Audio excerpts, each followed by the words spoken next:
really, if you're the biggest key I found with buyers is you got to be serious, first Mm-hmm. of all. Don't come into it thinking that you've got control of the entire situation and you can dictate the entire thing. I agree. I agree Yeah. with you. And preparation is key. I Yeah. would say professionalism with the team you're working Hmm. with as a buyer and communication. Those are key. Lastly, I my friend actually asked me this real quick and kind of to finish, but will reaching out to a lender to know what your pre-approval would be hits your credit score? Yeah, so it depends. Some lenders are doing a hard credit pull, Mm-hmm. and that may be, well, they may just be doing them in general because that's Okay. all they have access to. Other times, depending on the type of loan you're applying for, in order to get automated underwriting findings up front, you may need a hard credit pull.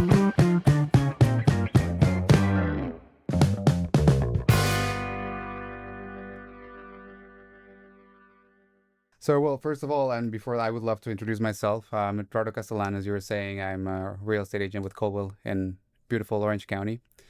And yeah, some of the questions come from my interactions with buyers. Hmm.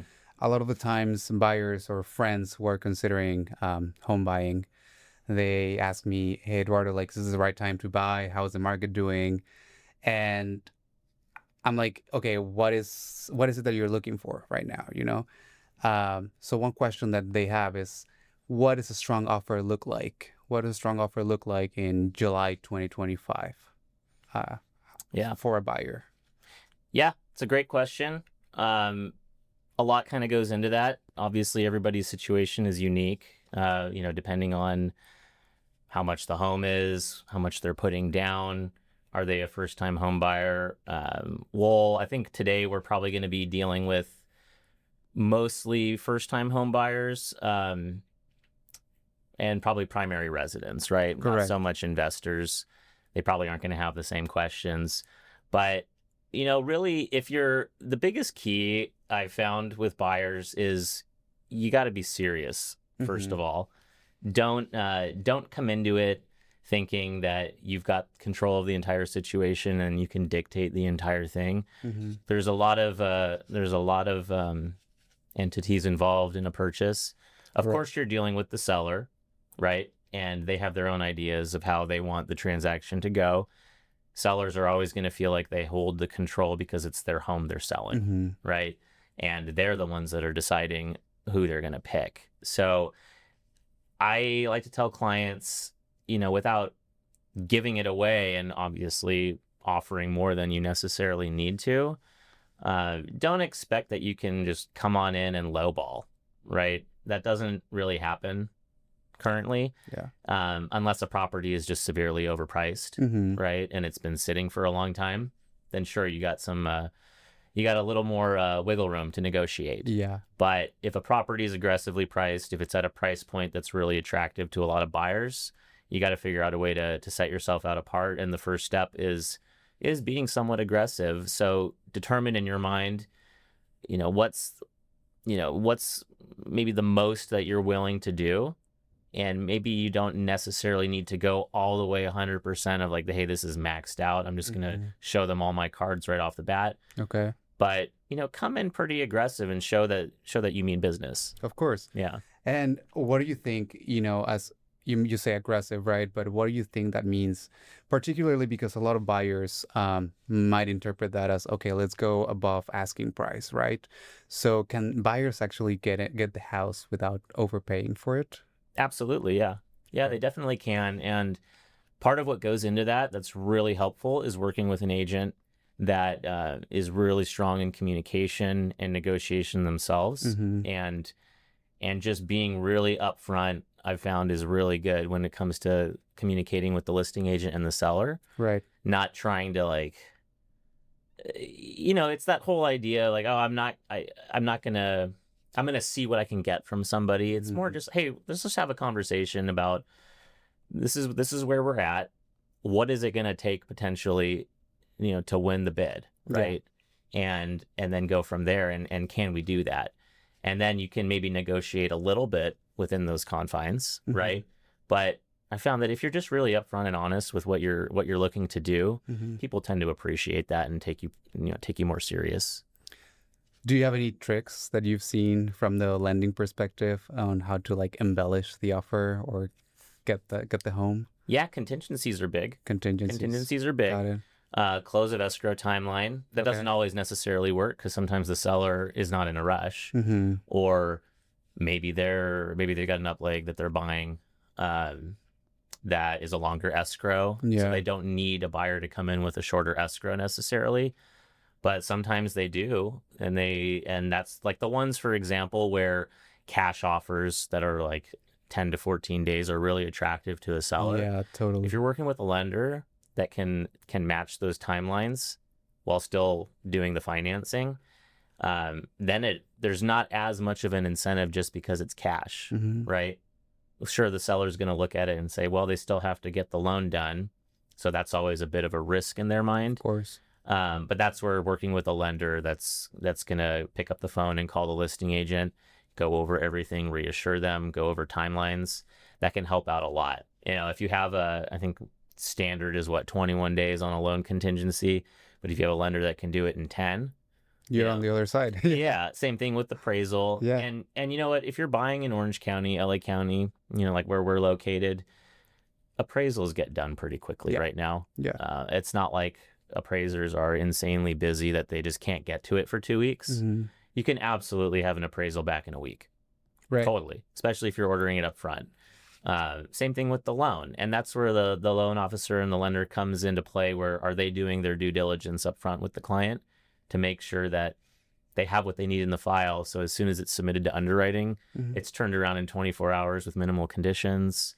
Um, and then after that, you've got an inspection contingency. Those are done really quick too.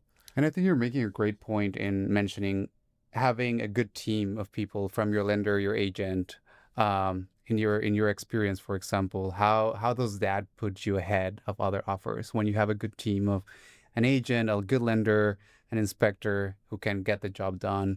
How has your experience been with that? It's huge. Yeah, it's really big. Think about it, like if you have a buyer come to you and they say, "Hey, Eduardo, I'm already pre-approved. I'm working with a bank or whoever it is," Mm-hmm. and you've never spoken with the loan officer prior to Mm-hmm. this, right? So you have no idea how responsive they are, if they're willing to pick up the phone and make these phone calls Sure. before and during the transaction to the listing agent, sometimes to the seller. I've even had to do that. Uh, Not that it's a requirement, but things happen sometimes. We need more. We need to hear that Yeah, story.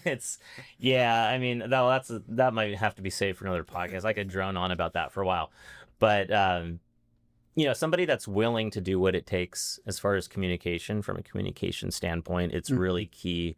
And it doesn't go unnoticed, with the listing agent, with the seller, when you have a lender that's picking up the phone and is that responsive. It Cooperative, puts everybody, of course. more at ease, regarding the transaction. Yeah, I feel like that's key.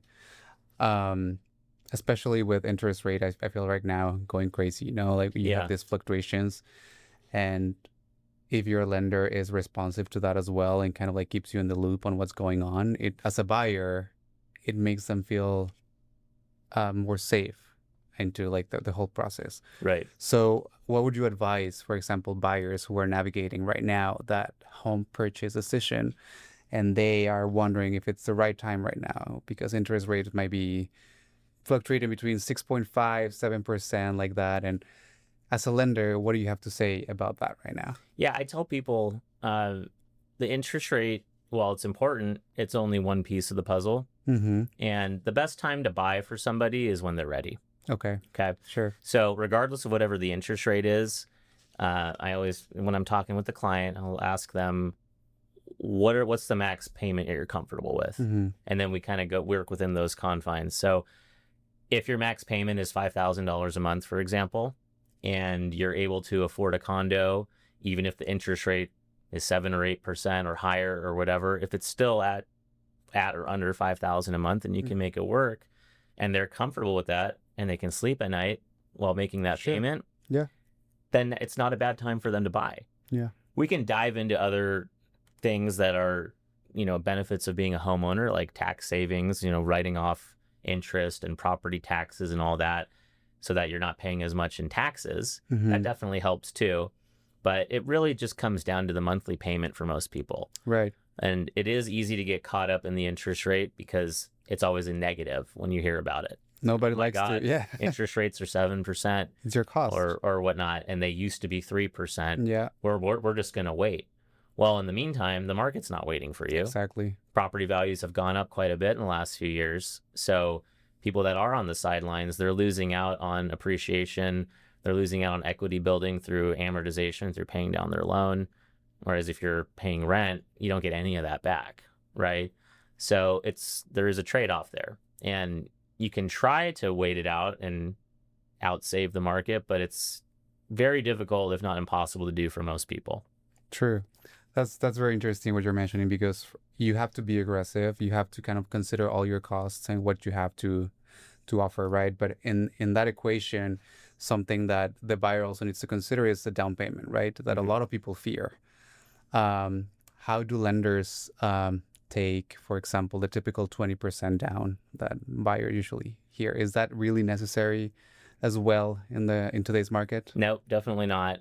While it's helpful, Mm-hmm. because the more you put down, the lower your loan amount is, which means the lower your payment is. Correct. And in some instances, if and above and beyond 20%, you might get a little bit better of an interest rate. Mm-hmm. It's nothing crazy, maybe an eighth or a quarter point better. Mm-hmm. The true savings is just from putting more down because your loan amount is less. And then you don't have mortgage insurance, Mm-hmm. things like that, right? But and now, I mean, I do plenty of loans that are less than 20% down. In fact, most first-time home buyers are less than 20% down. Mm-hmm. And it's really difficult to save 20% down, It is. especially in the area that we live in. Even if you're buying a condo in Orange County, what's the cheapest condo you're going to find that's not, like a one-bedroom condo, for example? It's probably 500,000 or more. Our median Right. sales price is at 1.175. Yeah, So there you it's go. insane. And condos, even if they're 500 or 600 at Yeah. the low end, Yeah. well, 20% down of that is still over $100,000. Sure. As a first-time home buyer, that's hard to save unless you're getting help from family, gift funds, things like Mm-hmm. that, Mm-hmm. inheritance money, whatever it is. By the time you save all that money, the real estate market has completely changed and everything's more expensive anyway. So as far as 20% down goes, it's a myth that that's a requirement. Okay. You don't need to do that. You can put down as little as 3 to 5% down. Mm-hmm. In some instances, 0% down if you're a veteran, Correct. right? So there's lots of ways to make it happen. And again, it comes back, let's go back to like the monthly payment as well. If a client is like, hey, I have 3.5% down, I can do an FHA loan Mm-hmm. at 3.5% down. What's my payment going to be? And I tell them it's $5,000 a month, for example. Oh, I can handle that. Mm-hmm. Well, you don't need 20% down then, right? Yeah. I mean, sure, it helps, but by the time you save that 20% down, it might be a few years or more. So it's very interesting what you're mentioning because I feel like a lot of, if not most people, right, struggle to afford the 20% down. And there are some other clients who actually have more, right? And they're like, okay, we want to get in the house. We want to put actually 40% down and finance the rest. Considering this, how would you advise a first-time home buyer or a buyer in general to be more aggressive if, let's say, they don't have a 20% down? They want to stick to a low down payment. Are there any low cost payment options month to month that they can take a look at in the market right now? Or would you just advise them to hold on to buying?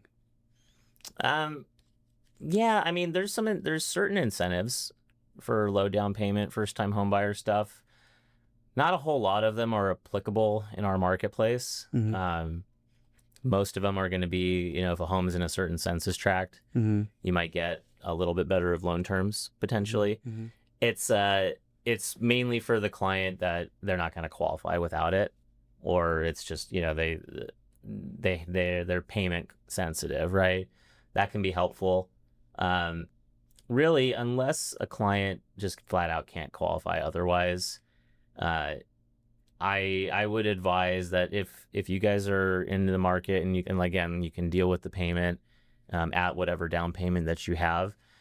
We can dive deeper and kind of help make sense for them when it comes to the different benefits of home ownership, like we talked about with write-offs and Right. things like that, to try to make it work. Every client is going to view it differently too. You've Completely. got Yeah. you've got your engineer types who are so numbers oriented. Hmm. Maybe you approach it from a different angle with them to Yeah. help them understand what the benefits are Yeah. compared to somebody else that they don't care about any of all that More stuff. They don't, dollar emotional. and cents. Yeah. It's more emotional, right?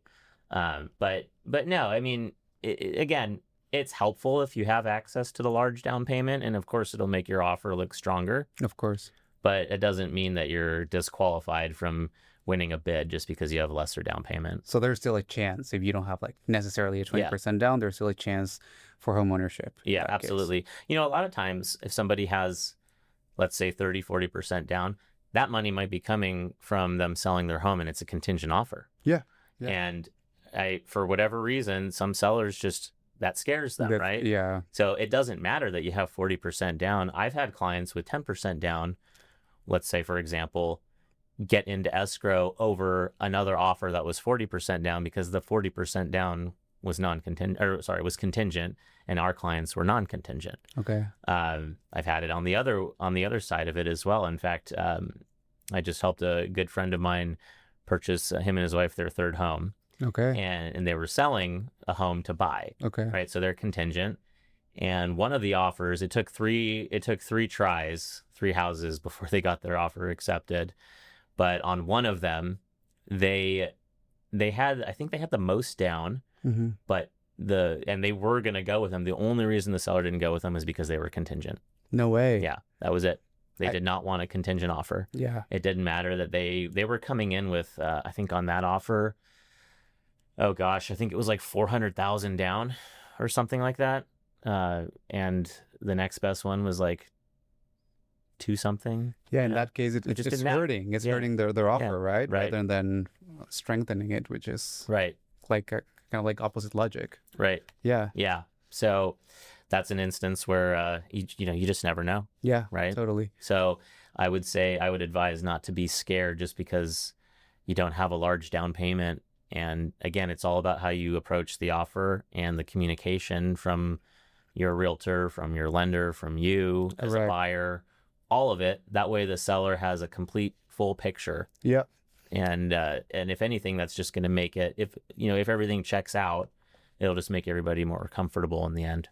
And also, I believe that it's important for people to know that there are alternatives, right? There's always alternatives to like, I might not have the 20% down, but I can do this and that. And they should really be reaching out to a lender, get that pre-approval, pre-qualification, and see what the strategy is for them. I think it's important for people to know that. I've also seen cases in which people are excited, ready to put an offer in a home, for example, they love, but it happens that the home needs repairs or something's wrong structurally. What would you say, or how do you think they can factor that into their offer as a buyer? For sure, yeah. A property that might need a little bit of work, assuming it's nothing that isn't gonna, mess with the financing, right? Mm-hmm. So as long as it's not, we're not missing drywall or electrical or plumbing or anything like that, like a true fixer-upper, right? Mm-hmm. That's different. But, if it's a house that is all original, let's say, Yeah. right? And it was built 50, 60 years ago compared to the house next door that's fully remodeled. Yeah. One, it's not going to attract as much interest. So you're already a step ahead in regards to that. But depending on how the seller has, where they've listed the property, and this is where the realtor comes in and can help out the buyer in regards to, where they think that, what it should be probably. Mm-hmm. But you either negotiate a price reduction. Mm-hmm. Probably not going to happen if it was just listed, Mm-hmm. because the seller is going to want to wait and see. Mm-hmm. But if it's been on the market for 60 days, for example, and they haven't reduced the price yet, you could probably try to negotiate, something under asking. Or if it's something that's not like a ton in repairs, but I don't know, let's say some things come up on the inspection that we need these fixed before we move in, but we don't have the money to pay for it. Mm-hmm. That's you approach the seller and the listing agent with requesting a request for repairs, Okay. right? And let's say you've determined we need $10,000 worth of repairs to fix this, that, and the other. And you get that. Let's say they're like, okay, we'll go ahead and do that for you. We'll give you the $10,000 credit. Yeah. It goes towards your closing costs, but by paying for your closing costs of $10,000, that's keeping $10,000 in the pocket of the buyer, and then they can now make those repairs, and if they're not actually spending the money, any extra money than they would have, right? So that's a great example of how you can negotiate that kind of thing if the home needs a little bit of work. Are lenders scared of those type of contingencies or seller credits? No, not at all. Okay. Yeah, as long as it's worded in a way where we're just paying for closing costs. We don't want to see something that says, seller to credit buyer $10,000 for a roof repair or a leak in the roof or something. Right. Well, one, I mean, that's an example that's probably going to be noticed anyway by the appraiser. Right. But if it isn't, and then attention is drawn to it, that's a red flag for underwriters, right? It's like, oh, the roof needs to be repaired. Well, now we got to look into this further. Now we're going to ask for the inspection report maybe, or have somebody go out and take a look at it again and get pictures. And if it's determined this is something that needs to be fixed prior to escrow closing, that's now we need it done right away, right? Of course. But if it's just seller to credit buyer, $10,000 for closing costs, yeah, you're good to go. And then you take that extra $10K and you put it toward whatever, and it might be something really minor. Yeah. Right. Maybe it's just which is the case most of the times. Like exactly. In reality, unless you have a home from the 60s, 50s, I don't know, that there's some structural issues with it. Yeah. But usually it's cosmetic in most cases. Right. Yeah. Have you seen a lot of those lately? All the time. Yeah. Yeah, all the time, yeah. It just I mean, it depends. Unless you're buying a brand new build, there's always going to be something on the inspection report. Yeah. Right. And when you look at that, it's almost kind of scary to read, but I mean, it just is what it is.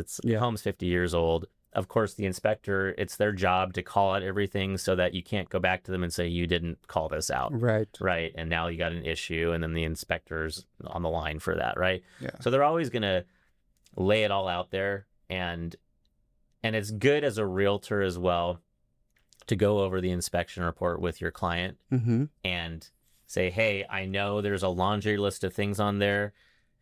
Let me know all your questions. Let's go over each item one by one and see what's actually an issue for you. And then if anything is an issue, let's talk about asking for a credit for these things because these are concerns for you as a buyer. Correct. And then you go and then you speak with the seller and the listing agent and hopefully negotiate something to help out with that. And I guess that's also important, for example, from a realtor perspective, kind of explaining your client and have their expectations kind of clear, because the seller is not going to completely rebuild the house, and it's kind of like, okay, this is what we can ask, right? But what is important truly to you when it comes to repairs and all that. Right. I feel like a lot of times buyers expect the seller to completely redo something, and I'm like, well, if that were to happen, the price would go up, very likely, right? So you're completely right on that. You were mentioning before pre-approvals and pre-qualifications, and I think this would be my last question. Do you advise them before starting to look at homes, before even approaching a real estate agent, approaching a lender and getting that pre-approval? And then once you have it in hand, then go and start your search, or do it after and then, strengthening the offer with that? 100% should be done up front. Yeah, that should be the first thing any prospective buyer does, is to get their financing in order. Talk to a lender. Talk to a few lenders if you need to, if you want to shop around. A lot of times, I mean, like for my business. How many is good? I mean, it just depends on the person. I mean, some people feel like they need to talk to a few. Okay. Sometimes people just need to talk to one person, and if they are comfortable with them and they like what they're hearing and they want to work with them, then they're good. I've had clients with that. They have one conversation with me and they've told me, I was going to call a couple other lenders, but I like you. I'm not trying to toot my own horn here, but I like you. I like what you have, what you're Yeah. offering. When you're good, I you're like good. everything. You have to think, and then they're Yeah. good, right? Other Yeah. times it's no, I have to talk to 4 lenders before I make a decision. That's a Right. personality thing. That's just in their mind. That's what it takes to be comfortable. So you as a realtor, if you have a client like that, that's like, no, Eduardo, I want to talk to 3 lenders, then it's probably, and you'll know this, as you probably already, have experience with this where if you've worked with a few different lenders, like that guy or that girl they were really good. I'm going to Yeah. keep their information. Yeah. Right. That loan officer, that they were difficult to work with. I wouldn't want to have to deal with them again or refer a client to them. But even if some of these loan officers you've only done one deal with and you don't plan on referring them business because you have a solid loan officer relationship who you want to give your business to, but then you got that one client that's like, no, I want to talk to 3. Well, then you have potentially 3 options to give them. You can say, hey, this is my main person that I work with. They're really, really good. I know what the experience is going to be like for you if you work with them. Here's 2 others that I've worked with that were pretty good as well. I haven't worked with them as much, but I had a good experience with them. Or if you just don't, and you're like, no, this is the one guy I work with. The others that I've worked with, I don't know that you're going to like them. Then, they're free to go maybe talk to their bank or whatever, right? It's really just dependent on the person, though. And important to mention, real estate agents do not get commissions from referring clients to lenders. Yeah. That's very important. The benefit for you is knowing and feeling confident that that person is going to get it done for them. And smooth the process, Yeah. kind of like make it easier for the buyer or the client. Yeah. Buying a home is already stressful enough. It is. People don't need to add to it, whether it's the lender, the realtor, the escrow company, whoever it is. It's already hard enough, right? And it's a very stressful time. So the people that you work with can make or break it for the client. Yeah, right? I say this because I found so many instances in which I'm like, okay, hey, I can refer you to this lender. And they're like, oh, it's because you get a commission. And I'm like, no, it's literally you can go shop around and go to whoever you want. Yeah. I'm here to help you. But I've worked with these people before, and I know that they're going to be fast, they're reliable, and they're accurate in what they do. So that's part of the. Yeah. One of my good buddies, he's a realtor as well, he likens it to having his team in place. And he always does sports analogies, but he's like, I got my super team here. Yeah. And if you work with all of us, not that you have to, but this is for him, it's knowing, hey, you're going to have the best experience. And that's what he's trying to communicate to them. Not going to force you to use them. But for him, it's not just him and the lender. It's also his escrow company if he's on the sales side. But, he's got an inspector that he loves working with. He's got an insurance agent he loves working with. He's got all those, things in place, knowing that my client's going to be the best taken care of. That's why he's surrounded himself with a team of like-minded individuals. Because that's the other piece too. Yeah. Is you want somebody that's similar, that's going to treat your client similarly to how you are. As long as you're treating your client nicely, right? I call them my Avengers. Yeah. I personally call them my Avengers because it's like you go to this mission, you go after it, and your ultimate goal is to keep your client happy and make things happen, right? Yeah. So absolutely, yeah. But so going back to the pre-approval thing, that for sure should be done first, because you don't want to waste your time as a buyer. You don't want to waste the realtor's time showing you homes, the seller, any of that, right? Because most people, especially if they've never purchased a home before, I mean, it's like anything else that you're not knowledgeable. Yeah. You don't really know, and like you got to learn. You got to learn how it works, right? So you'd be like, oh, I really like that house, and it's a big purchase. $2 million. What does that mean? I have no idea. Yeah. Can I buy it? Maybe. I don't know. But then you go talk to a lender, and they're like, no, you can't, right?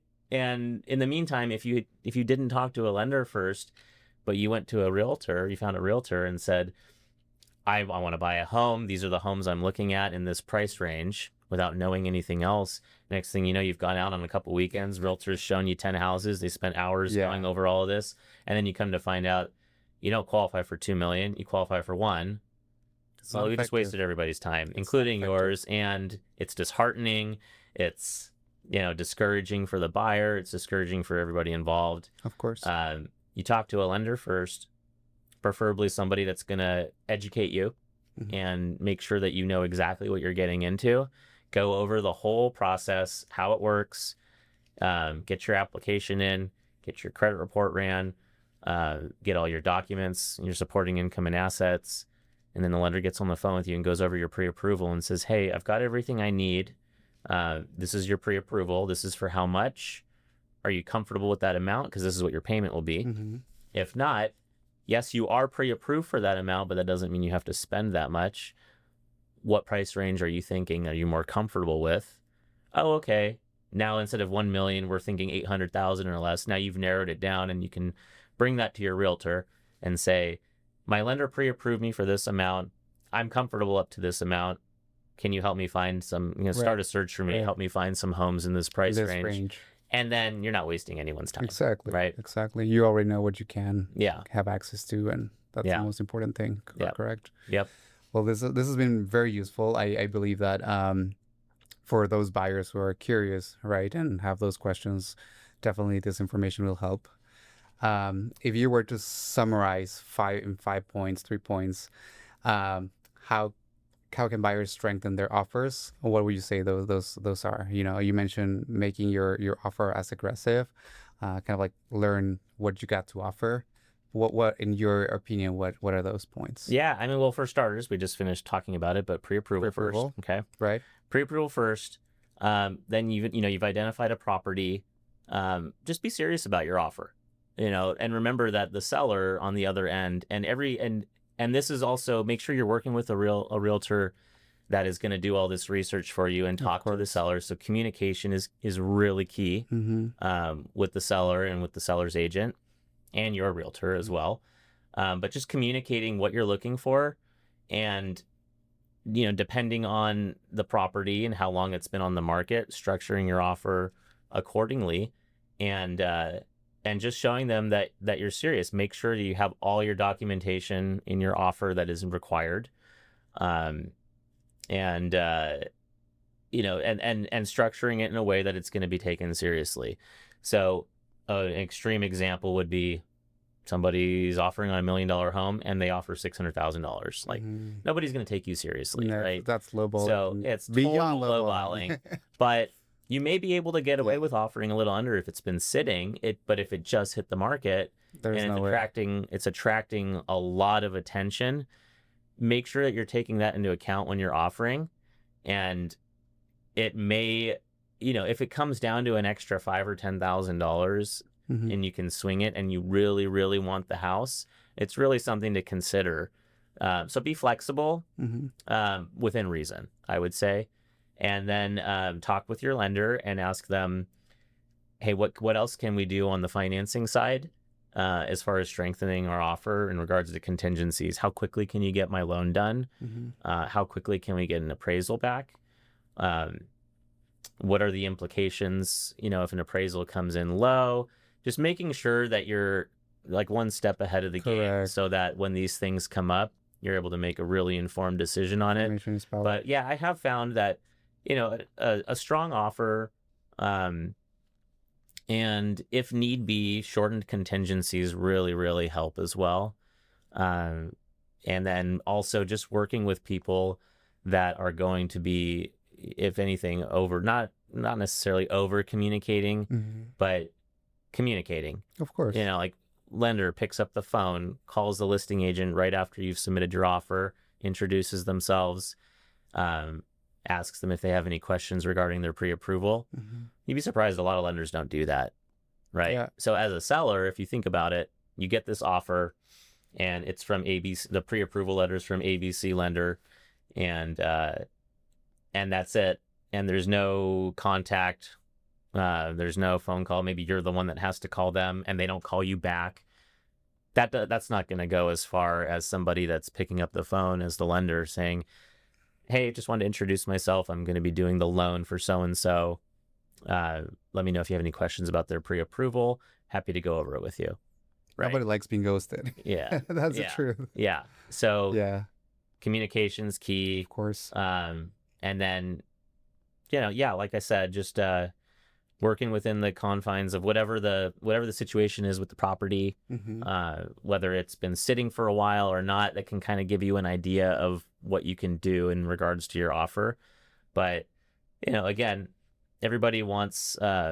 It's always nice to have as many boxes checked off as early as possible. Correct. So if you can get contingencies removed quickly, or maybe you have a lender that's so confident in your loan, it's already fully underwritten and you can remove it. You can remove the loan. Mhm. Go for it, right? Those are some strategies, but it just really makes the offer kind of stand out amongst the rest. But above all else, communication is huge. I agree. I agree Yeah. with you. And preparation is key. I Yeah. would say professionalism with the team you're working Hmm. with as a buyer, and communication. Those are key. Lastly, my friend actually asked me this real quick and kind of to finish, but will reaching out to a lender to know what your pre-approval would be hits your credit score? Yeah, so it depends. Some lenders are doing a hard credit pull, Mm-hmm. and that may be, well, they may just be doing them in general because that's Okay. all they have access to. Other times, depending on the type of loan you're applying for, in order to get automated underwriting findings up front, you may need a hard credit pull in the file. Mm-hmm. For example, on conventional loans, you do not. You can do a soft credit pull. So generally, like for me, I'll do soft credit pulls on the pre-approval, Mm-hmm. which does not impact your credit at all. That's It's important. not an inquiry. And then once the client's in escrow, that's when we do the hard pull. Okay. But to answer your question, as far as what it does to your credit, it's like going to the doctor and getting a shot in the arm. 3 to 5 points off your credit score, and then it's recovered within a few months. Yeah. Call it 3 to 6 months. Uh, I like that generally, analogy. generally, it's not going to impact your financing. Mm-hmm. But if somebody has a low score already and they're barely on the cusp of qualifying, it could matter, Mm-hmm. right? Mm-hmm. If a minimum score, let's say, is 620 and they're sitting at 622, and then when their credits ran, it's knocked down to like 619, Yeah. 618 or whatever. Yeah, I mean, that might cause an issue. There's generally ways around that still as well. But Right. but mortgage inquiries are not credit killers. What will kill your credit more is you go down and you open up a new credit card, let's say at a department store, and max it out because Yeah. you get there and they say, hey, if you open up a credit card with us today and put everything on there and however much you need to pay, you get this many points or whatever. Cool. Well, now I just opened up a credit card and I maxed it out and my credit utilization rate is through the roof and it just knocked my score down 50 points. Right. That's possible, right? Because it's a big impact to be carrying a high credit card utilization rate. Just the mortgage inquiry in and of itself, that's not going to do a whole lot to That's your a credit. very common question, actually. Yeah. Like a lot of Yeah. people are scared to even reach out to a lender just because Right. they're unsure of what will happen there. Yeah. So, Yeah. And then even so, like I said, it's applying is, other than your time mhm. and submitting your documents and an Mhm. application, Mhm. it's free, right? True. And then if you're working with a lender that's not doing a hard pull to determine if you're pre-approved, I mean, there's no reason to be scared of that other than taking the time to send the lender what they need in order to do a pre-approval for you. Right. Yeah. Awesome. Well, thank you so much, Jason. This was super helpful. I would just say thanks again. If I would advise any buyers or first-time home buyers who have a question, or if they need a lender, to reach out to you. And if you have any real estate goals, I'm here to help them as well. But thank Absolutely. you for having me today. Yeah. Thanks for coming on, This was Eduardo. super Yeah. useful. We'll do it again soon for sure. Yep, definitely. Yep. Thank you. Cool. Thank you.